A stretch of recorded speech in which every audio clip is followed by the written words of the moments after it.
Now, men and women secrete oxytocin during lovemaking. And it's actually linked to monogamy in our culture.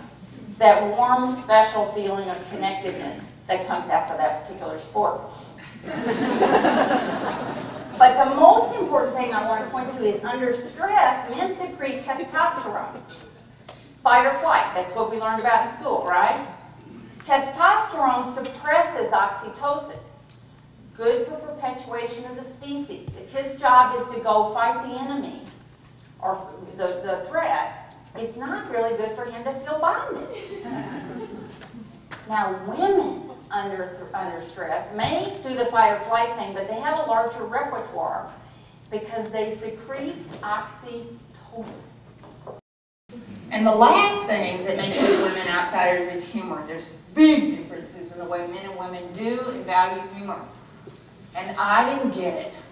I mean, I remember going to this guy when I was at Coors and I said, they're just so mean to each other. I mean, they might have bruise each other's arms before the meeting starts. And I just don't, they're just not nice to each other.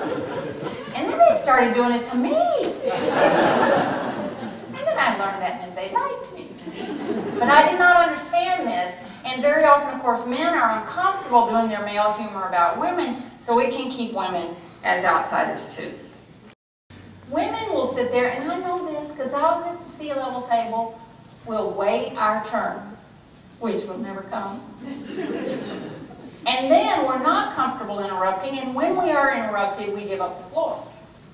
So women actually need to learn this. I had learned this stuff when I had been at the senior table for a number of years, and I began to say, well, what is this comfort issue, and does it have anything to do with gender? So I actually went to an expert in this. And when I learned this about how we talk and how we do meetings, I went, why didn't somebody tell me this 20 years ago? And I began to learn in a meeting to hold the floor. I'd spread out, I'd use my deeper voice, and I'd go, Rob, I'm not finished. Politely, mind you, because I was raised in the South, and so I have to do it politely. But I learned to do it.